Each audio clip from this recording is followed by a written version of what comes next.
ಇದು by AW ಅಂದ್ಬಿಟ್ಟು YouTube channel. By ನಮಸ್ತೆ. ಹೇಳಿ ಸರ್. ಇದು ನಿಮ್ಮ AW ಚಾನಲ್. ಈಗ ನುಡಿದಂತೆ ನಡೆಯುವ ಸರ್ಕಾರ ಅಂದ್ಬಿಟ್ಟು ಸಿದ್ದರಾಮಯ್ಯ ಅವ್ರದ್ದು ಹೇಳ್ತಾರೆ, ಅದು ನಿಜನಾ ಸರ್? ಹಾಂ, ಒಳ್ಳೆ ಸರ್ಕಾರ ಬಂದಿದೆ, ಒಳ್ಳೆ ಲಾಭ ಆಯ್ತಾ ಇದೆ. ಹೆಂಗಸರಿಗೆಲ್ಲ ಭಾಳ ಖುಷಿಯಾಗಿದ್ದಾರೆ. ಬಸ್ಸೆಲ್ಲ ಫ್ರೀ ಮಾಡವ್ರೆ. ಬಸ್ ಫ್ರೀ ಮಾಡೋದು ಆಟೋ ಹೆಂಗೆ ನಡೀಬೇಕು ನಡೀತಾ ಇದೆ. ತಿಂಗಳಿಗೆ 2,000 ಬರ್ತಾ ಇದೆ. ರೇಷನ್ ದುಡ್ಡು ಬರ್ತಾ ಇದೆ. ಒಳ್ಳೊಳ್ಳೆ ಸ್ಕೀಮ್ ತಂದವ್ರೆ. ನೆಕ್ಸ್ಟು ಬರೋದು ಎಲೆಕ್ಷನ್ನಲ್ಲಿನೂ MP ಎಲೆಕ್ಷನಲ್ಲೂ ಎಲ್ಲ ಕಾಂಗ್ರೆಸ್ಗೆ ಎಲ್ಲ ಮತ ಹಾಕಿದರೆ ಒಳ್ಳೇದೈತದೆ ಅಂತ ಈಗ ನೀವು ಹೇಳಿದ್ರಿ ಇಷ್ಟೆಲ್ಲ ಒಳ್ಳೇದು ಮಾಡವ್ರೆ ಅಂದ್ಬಿಟ್ಟು. ಬಟ್ ಅಲ್ಟಿಮೇಟ್ಲಿ ಏನೂ ಮಾಡಿಲ್ಲ ಅಂತಲೇ ಮಾತು ಬರುತ್ತಲ್ಲ, ಕಾಂಗ್ರೆಸ್ ಬಂದರೆ ಏನೂ ಮಾಡಲ್ಲ ಅಂದ್ಬಿಟ್ಟು ಈಸಿಯಾಗಿ ಹೇಳ್ಕೊಡ್ತಾರೆ. ಇಷ್ಟು ಮಾಡಿದ್ರು ಅದೇಗೆ ಇಲ್ಲ, ಒಂದ್ಸಲ ಏನಲ್ಲ, ಜನಗಳು ಚೇಂಜ್ ಮಾಡಬೇಕು. ಒಂದು ಆಲ್ಟರ್ನೇಟ್ ಸರ್ಕಾರ, ಹೊಸ ಸರ್ಕಾರ ತಗೊಬರ್ಬೇಕು. ಕಾಂಗ್ರೆಸ್ಗೂ ನಾವು ಮೆಜಾರಿಟಿಗೆ ಬಂದು 15 ವರ್ಷ ಆಯಿತು. ಆವಾಗಿಂದ ದೊಡ್ಡವರು ಕಾಂಗ್ರೆಸ್ಸು ಅಷ್ಟು ಏನು ಸಪೋರ್ಟ್ ಮಾಡಿಲ್ಲ ಅಂತ. BJP ಬಂದಮೇಲೆ ಹೆವಿ ರೇಟ್ ಎಲ್ಲ ಆಗಿದೆ. ಒಂದು ಆಲ್ಟರ್ನೇಟಿವ್ ಹೊಸ ಪಾರ್ಟಿ ಯಾವ ಥರ ತರಬೇಕು ಅಂತ ನಮ್ಮ ಅಭಿಪ್ರಾಯ.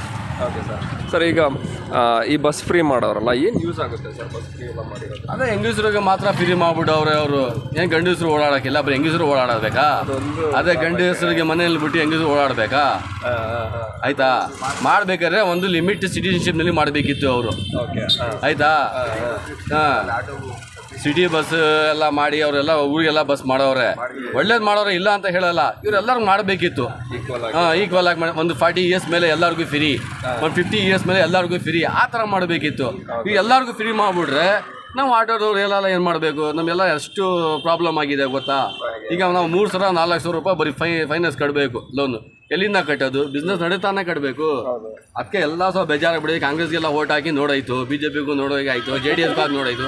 ಒಂದು ಹೊಸ ಪಾರ್ಟಿ ಆಲ್ಟರ್ನೇಟ್ ಅಂತ ತರಬೇಕು. ಒಂದು ಹೊಸ ಪಾರ್ಟಿ ತರಬೇಕು ಅಂತ ನಮ್ಮದೆಲ್ಲ ಅಭಿವೃದ್ಧಿ ಇದೆ. ನಾವು ಅದರಲ್ಲಿ ಓಡಾಡ್ತಾ ಇದ್ದೀವಿ. ಒಂದು ಹೊಸ ಪಾರ್ಟಿ ಅಂತ ತರಬೇಕು ಅಂತ ಇಷ್ಟಪಡ್ತಾ ಇದ್ದೀವಿ. ಸರ್, ಇವಾಗ ರೋಡ್ ಟ್ರಾನ್ಸ್ಪೋರ್ಟ್ ಚಾಲಕರಿಗೆ ಅಂದ್ಬಿಟ್ಟೆಲ್ಲ ಒಳ್ಳೇದು ಮಾಡೋದಾದ್ರೆ ಏನು ಮಾಡ್ಬೋದು ಸರ್ ಸರ್ಕಾರ? ಯಾವ ಸರ್ಕಾರ? ಟ್ರಾನ್ಸ್ಪೋರ್ಟಿಗೆ ಈಗ ನಾವು ಟ್ರಾನ್ಸ್ಪೋರ್ಟ್ ಮಾಡ್ತೀವಿ. ಈಗ ನೀವು ಬಾಡಿಗೆಲ್ಲ ಹೊಡಿತೀರಲ್ವ, ಅವಾಗ ನಿಮಗೆ ಅಂತ ಒಳ್ಳೇದು ಮಾಡಬೇಕು ಅಂದರೆ ಏನೇನು ಮಾಡಬೇಕು ಅಂತೆಲ್ಲ ಇರ್ಬೋದು? ಮಾಡಬೇಡಿ ಏನಿಲ್ಲ ಸರ್, ನಮಗೆ ಮಿನಿಮಮ್ 40 ರೂಪೀಸ್ ಮೀಟ್ರ್ ಚಾರ್ಜ್ ಮಾಡಬೇಕು. 25 ರೂಪೀಸ್ ಮಾಡವ್ರೆ. ಅದೇನು ಪ್ರಯೋಜನ ಇಲ್ಲ. ಹೆವಿ ರೈಟು ಇದೆಲ್ಲ ಮಾಡಿಬಿಟ್ಟವ್ರೆ. ನಮ್ಮದು ಇನ್ಸೂರೆನ್ಸ್ ಆಗಲಿ ಸಬ್ಸಿಡಿ ಎಲ್ಲ ಇದರಲ್ಲಿ ಸಬ್ಸಿಡಿನೆಲ್ಲ ಮಾಡವ್ರೆ. ಅದು ಏನು ಮಾಡವ್ರೆ ಅಂದರೆ ಒಂದು ಕ್ಷೇತ್ರಕ್ಕೆ 10 ಜನ ಕೊಡ್ತಾವ್ರೆ. ಎಲ್ಲರಿಗೂ ಕೊಡ್ತಾರೆ. ಎಲ್ಲ ಪಕ್ಕ ಡಾಕ್ಯುಮೆಂಟ್ಸ್ ತೊಗೊಂಡೋಗಿ ಎಲ್ಲ ಮಾಡಿದ್ರು ಯಾರಿಗೂ ಸ್ವಲ್ಪ ಆಯ್ತಾ ಇಲ್ಲ. ಇದೆಲ್ಲ ಏನಕ್ಕೆ ನ್ಯೂಸ್ಗಳ ಆಚರಣೆ ಬರೋಲ್ಲ? ಅದು ಏನೈತೆ ಅವ್ರಿಗೆ, ಅವ್ರವ್ರ ಚೇಲಾಗಳಿಗೆ ಬರೀ ಆಗೋದು. ಅದು ನಾವೆಲ್ಲ ಹೋಗಿ ಮಾಡಿದ್ರೆ ಆಗಲ್ಲ. ಬರೀ MLS ಲಿಂಕು, ಯಾವ MP ಲಿಂಕ್, ಕಾರ್ಪೊರೇಷನ್ ಲಿಂಕಲ್ಲಿ ಯಾರು ಇರ್ತಾರೆ ಅವ್ರಿಗೆ ಮಾತ್ರ ಆಗೋದು. ನಮ್ಮ ಥರ ಬಡವ್ರಿಗೆ ಹೋಗಿ ಎಷ್ಟು ಓಡಾಡೋದು ನಮಗೆ ಆಗೋದಿಲ್ಲ. ಆ ಥರ ಸರ್ಕಾರ ಇರೋದು. ಈ ಮಂತ್ಲಿ 2,000 ರೂಪಾಯಿ ಎಲ್ಲ ಕೊಡ್ತಾರಲ್ಲ, ಅದು ಬೆನಿಫಿಟ್? ಅದೇ ಸರ್, ನಾನು ಹೇಳಲ್ಲ, ಬರೀ ಇರೋದು ಹೆಂಗಸರಿಗೆ ಜೀವನ ಮಾಡಬೇಕು, ಗಂಡಸರು ಜೀವನ ಮಾಡೋಂಗಿಲ್ಲ. ಗಂಡಸರಿಗೆ ಏನು ಮಾಡವ್ರೆ? ಆಟೋ ಡ್ರೈವರ್ಸ್ಗೆ ಏನು ಮಾಡವ್ರೆ? ಆಟೋ ಡ್ರೈವರ್ಗೆ ಯಾಕೆ ಸಬ್ಸಿಡಿ ಕೊಡ್ತಾ ಇಲ್ಲ? ನಮಗೊಂದು 500 ರೂಪಾಯಿನೋ 1,000 ರೂಪಾಯಿನ ಆಗಲಿ ತಿಂಗಳಿಗೆ ಡ್ರೈವರ್ಸ್ಗಳಿಗೆ. ಯಾರು DL ಇದೆ, ಯಾರು ಡ್ರೈವರ್ಸ್ ಇದ್ದಾರೆ ಅವ್ರಿಗೆ ಸುಲಭ ಮಾಡಿಕೊಡಿ. ಯಾಕೆ ಮಾಡ್ತಾ ಇಲ್ಲ? ಏನು ಬರೀ ಹೆಂಗಸರು ಓಟ್ ಹಾಕೋರ? ನಿಮಗೆ ಗಂಡಸರು ಓಟ್ ಹಾಕಿಲ್ಲ?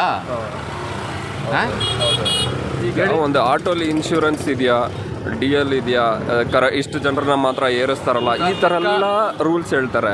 ಅದೇ ಒಂದು ಸಬ್ಸಿಡಿ ಎಲ್ಲರಿಗೂ ಹೋಗ್ತಿದೆಯಾ, ಇಲ್ಲ ತಿಂಗಳಿಗೆ ಕರೆಕ್ಟಾಗಿದೆಯಾ ಆದಾಯ? ಅದೆಲ್ಲ ಏನಕ್ಕೆ ಚೆಕ್ ಮಾಡಲ್ವಾ ಅಂತ ಸರ್ಕಾರ?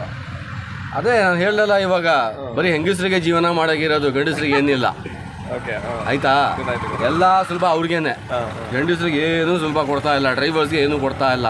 ಆ ಸೆಂಟ್ರಿಂದ ನೋಡಿದ್ರೆ ಡ್ರೈವರ್ ಆಕ್ಸಿಡೆಂಟ್ ಮಾಡಿದ್ರೆ ಎಷ್ಟು ಲಕ್ಷ ಕಟ್ಟಬೇಕು, ಅವ್ನಿಗೆ ಏನು ಆಕ್ಸಿಡೆಂಟ್ ಆಗಿಬಿಟ್ರೆ ಜೈಲ್ ಆಗಿಬಿಡ್ತದೆ ಅಂತ ಅವ್ನು 10 ಲಕ್ಷ ಮಡಿಕೊಂಡಿದ್ರೆ ಯಾಕೆ ಆಟೋ ಓಡಿಸ್ತಾನೆ? ಯಾಕೆ ಡ್ರೈವರಿಂಗ್ ಕೆಲಸ ಮಾಡ್ತಾನೆ? ಯಾವುದು ಅವನು ಅಂಗಡಿ ಹಾಕೊಂಡು ಬಿಸ್ನೆಸ್ ಮಾಡ್ತಾನೆ.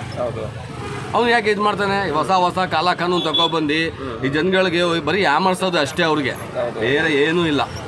ಬರೀ ಯಾಮರ್ಸ್ಬೇಕು, ಅವ್ರು ಓಟ್ ತೆಗಿಬೇಕು ಅಷ್ಟೇ. ಬರೀ ಹಿಂದೂ ಮುಸ್ಲಿಂ ಅಂತ ಹೇಳಿ ಮಾಡಬೇಕು. ನಾವು ಬಾಡಿಗೆ ಹೊಡಿತಾ ಇದೀವಿ, ನಾನು ಮುಸ್ಲಿಂ ಬಾಡಿಗೆ ಹೊಡಿಯೋಕಾಯ್ತದ? ಎಲ್ಲ ಸಮುದಾಯವರು ಬರ್ತಾರೆ, ಎಲ್ಲರದು ಬಾಡಿಗೆ ಹೊಡಿತೀವಿ. ಬಡವರು ಬರ್ತಾರೆ, ಬಾಡಿಗೆನೇ ಇಸ್ಕೊಡಲ್ಲ ನಾವು. ಎಷ್ಟಮ್ಮ ಕೊಡಮ್ಮ ಅಂತ ಇದ್ರೆ ನಾವು ಸಿಟಿಜನ್ಶಿಪ್ ಕಳಿಸ್ಕೊಟ್ಬಿಡ್ತೀವಿ. ಅದು ಮಾಡಬೇಕಿರೋದು ಸರ್ಕಾರ ಕೆಲಸ, ನಾವು ಆಟೋ ಡ್ರೈವರ್ಸ್ಗಳು ಮಾಡ್ತಾ ಇದ್ದೀವಿ. ಆ ಥರ ನಡೀತಾ ಇದೆ. ಅದಕ್ಕೆ ಒಂದು ಆಲ್ಟರ್ನೇಟ್ ಸರ್ಕಾರ, ಹೊಸ ಸರ್ಕಾರ ತರಬೇಕು ಅಂತ ಅಷ್ಟು ಹೇಳಿ ನಾನು ಮುಗಿಸ್ತೀನಿ. Thank you.